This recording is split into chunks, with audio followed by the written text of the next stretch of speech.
All right, good morning. Thank you for joining us today for episode 8 of the H5 Inspired webinar series. I'm Seth Butte from NAU's Arizona Institute for Education and the Economy.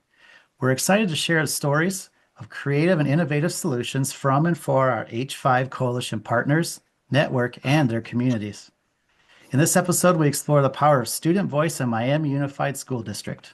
We'll discover how their journey in elevating student voice and agency is reshaping classrooms, energizing school culture, and building a more inclusive, connected community. If you have questions along the way, you may post them to the Q&A, and there'll be time at the end of the presentation. And now it's my pleasure to introduce Miami Unified School District Superintendent, Dr. Richard Ramos. Thank you, Seth. I appreciate the opportunity to come in and share some of the initiatives that we have going in Miami Unified School District. I just want to give everybody a little context.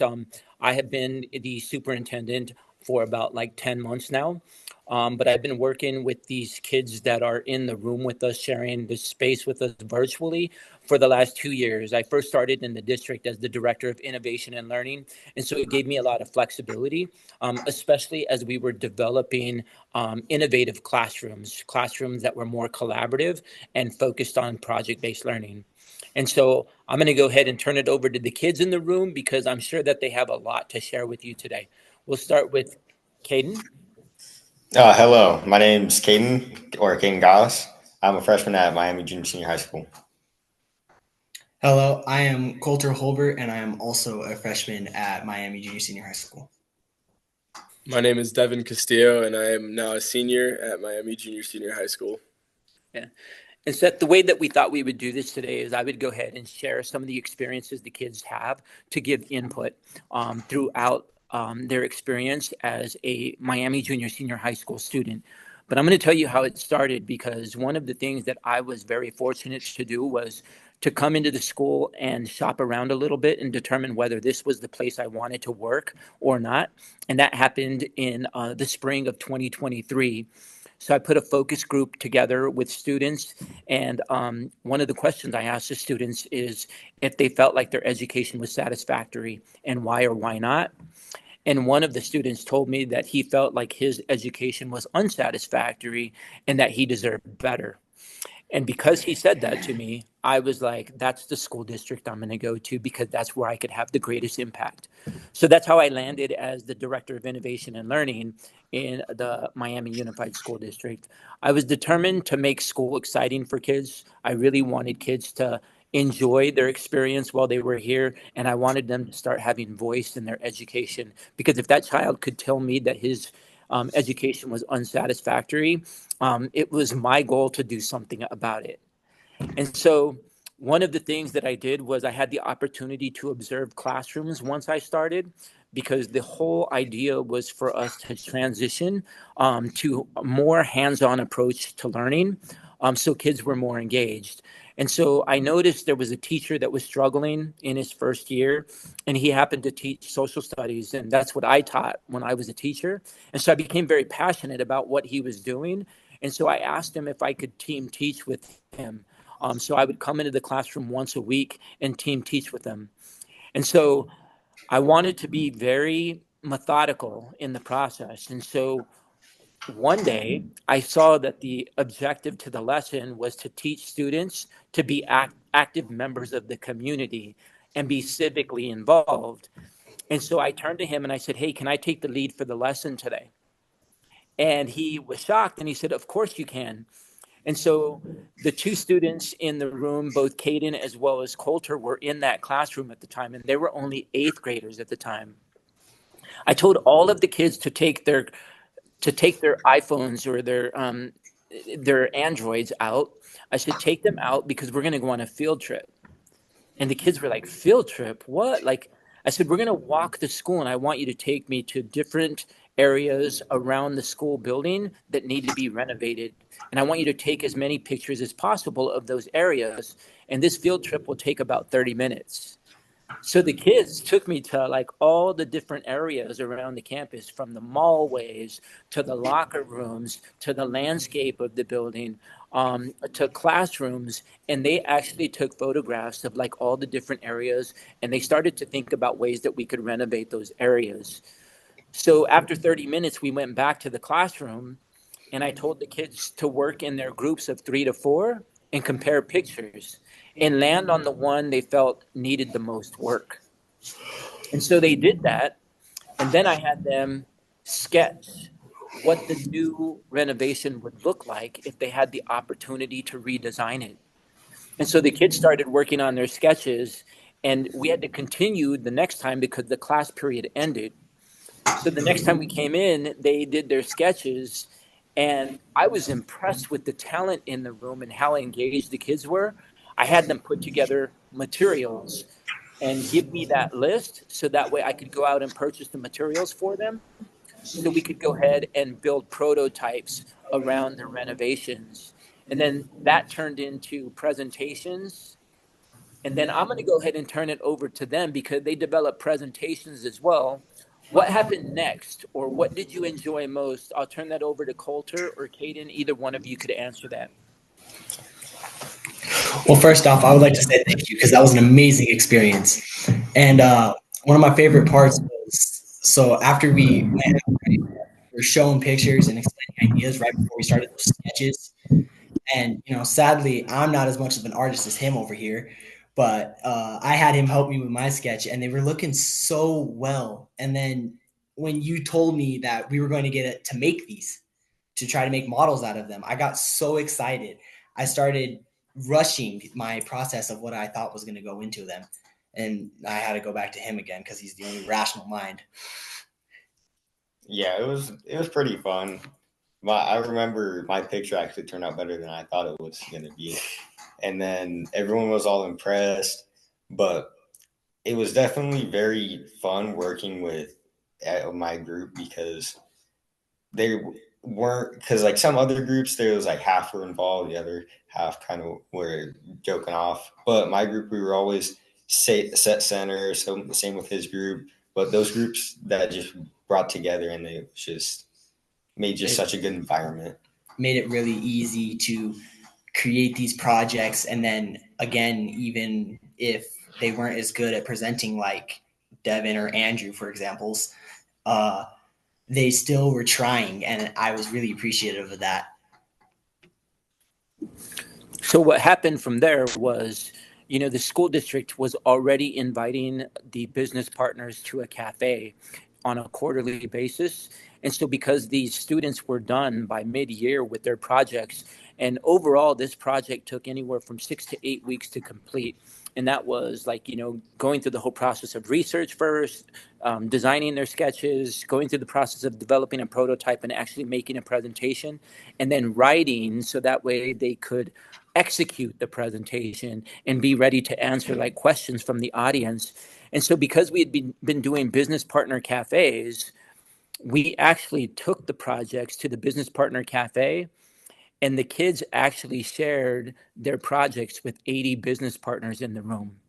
And so it was a packed house. The kids shared their projects, and some of the kids asked for their projects to be funded so they could bring them to fruition, full circle, and actually get the projects completed here on campus.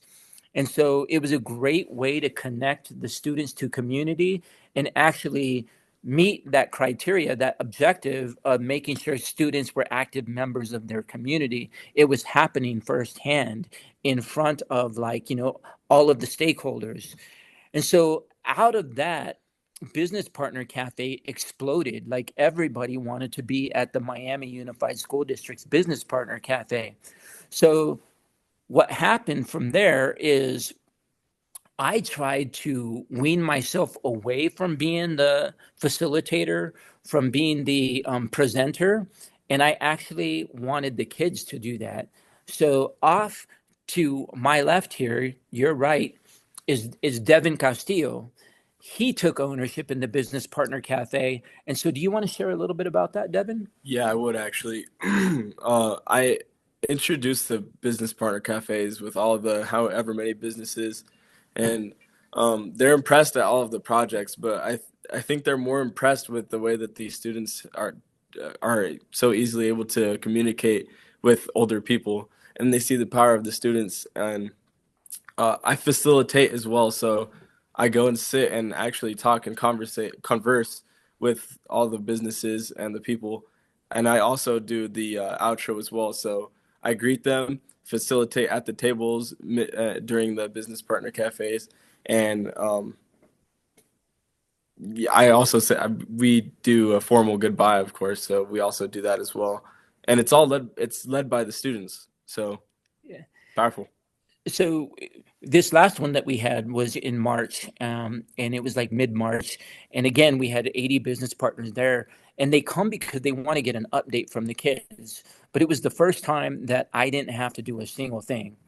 I mean, this is where our culinary team, the kids cook the dinner or the lunch for the participants, and then the students presented on their career and technical education. And so I had the opportunity to sit back and just watch it all happen. So the presentations for career and technical education were phenomenal. We had our Future Farmers of America discussing their program, along with our construction program, along with our coding program. In addition to that, we have a construction program that's doing really well. So the students presented what career and technical education looks like for them and how they're getting their certifications while they're in high school. And then these three sit at tables alongside of their peers. They have like 9 other peers. And so they talk with the business community and they say things like, so what do you think about this? Are there some ways that we can get better? And then what is the impact on our community? And so they gather all this information and then they share out what their table discussed. So that way the other groups can hear what business partners are thinking. And it's all student led. So the food is made by the kids, the presentations were done by the kids, the welcome was done by the students, as well as the outro. And then, of course, the facilitation at the tabletops were done by students. And so everyone keeps talking about in the community, there's something different happening in Miami, and you can guarantee that the students are building agency. And so out of that grew a convocation, which we had during the summer of 2024 before we came back to school. And granted, I've only been here for 1 year, but already we've developed that trust with each other. And these students always step up to the plate. During the convocation, it was completely student led. There was a student that was a freshman that was the master of ceremonies. And then all of the presentations, because we give out a Teacher of the Year award, we give out like a Vandal Pride award, a Treasure Hunter award. All of those awards were given out, and students went up and did the presentations and gave the awards. In addition to that, Devin Castillo was the keynote speaker. Do you want to talk a little bit about what it was like to be the keynote speaker? And this is the highlight, like this is the peak of the convocation. And this student comes out and shares about how vital education happens to be. And I'll let him take over from there. Yeah, it was awesome. Like I said, that was the most people that I've ever spoke to. It was a public speaking, of course. I was a keynote speaker, so that was the biggest thing that happened at that convocation. What year was it? 2024? 2024, Yeah, 2024.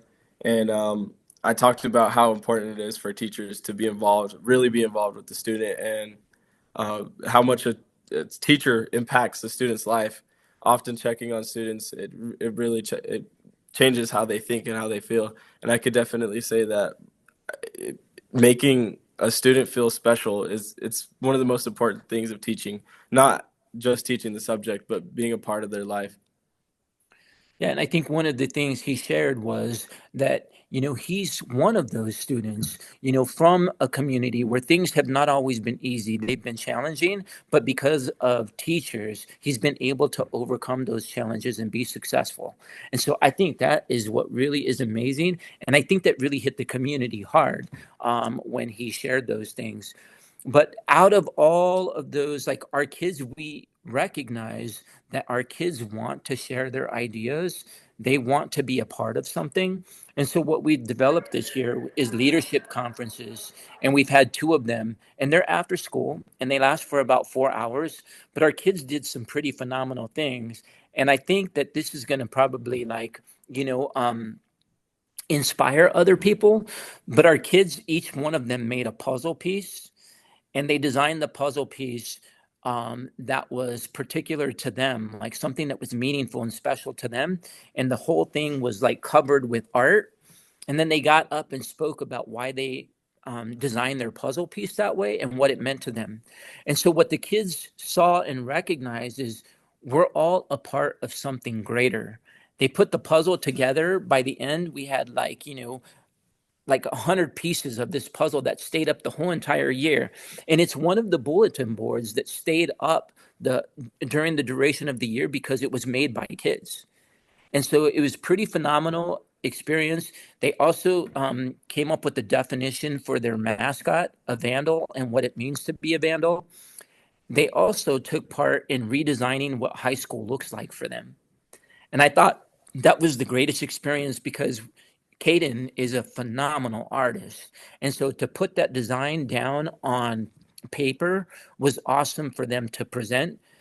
And then in the last spring leadership conference, the students designed a SWOT analysis so that way we could use it as a foundation for the upcoming school year. So what are our strengths? What are our weaknesses? What are our opportunities? And what are our threats? So that way we can use that as a springboard to plan for next year. But the kids did that. And when the kids do something like that and they're so engaged and they listen, and they listen to each other, well, the adults need to listen too, because what our kids need, they're actually talking about. And so it was an amazing experience to watch that.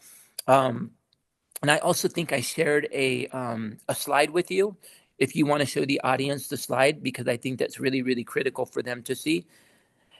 And out of that, Seth, came an opportunity for our kids to present at the recent Arizona State University Innovation Alliance. And the topic was on artificial intelligence. And the kids were up there, they were the panel answering questions from like 200 different like audience members about how they're using artificial intelligence today and the impact that it's having on education in high school. And our very own kids had the opportunity to meet Michael Crow, as well as other guests from the community, and share their experiences. And it was an awesome experience. Again, all we are doing is empowering our students to be leaders. And I brought 3 of them with me today. So I'm going to turn it back over to them. Is there anything that you want to say and like final thoughts and in closing? So one thing is that last year was like the first year that I actually felt like involved with the school. Like the other years, I felt like I was just like going to school, learning a little bit, and then going home. But last year, after I did that project and I actually felt like started getting more involved with the school, it felt almost like empowering, and that I actually had a voice and everything went on. And I was like, or not just me, everybody, like all the kids actually had a voice and they could get involved and just be citizens of the community and the school.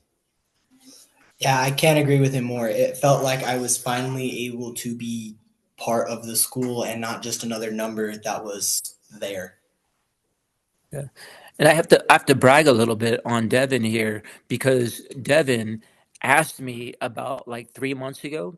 He said, now that I've had all this opportunity to speak in front of other people and I'm getting better at it, you want to share what you said? What do you want to do for graduation? Oh, I just asked if I could speak for graduation, and I have a message to share with everybody. But because of Richard Ramos, I've been given the confidence to ask that question. Like I probably wouldn't ask that question if it wasn't for him. He gave me so much confidence. And it's just amazing to watch. And I only brought three today, and I know that all three of them are male, but I asked some of the females to come into the room too because, we do try to balance things out. Unfortunately, everyone is busy today, but these three were like, oh, I'll come in and do it. But I want to share this. Like, I feel like I can walk the hallways in any area of this building or this school, and that any one of the kids would step up to the plate and share, like, yeah, I'll do that, I'll try that, because we're empowering them to become leaders, because we're giving them the opportunity to build that sense of agency and that confidence and that self-esteem, and they know that they can be involved at any time. And so there are times where somebody might be absent for the day and they're supposed to be on, and I just went and said, hey, we need you today, so and so's absent and they're supposed to be facilitating at a table.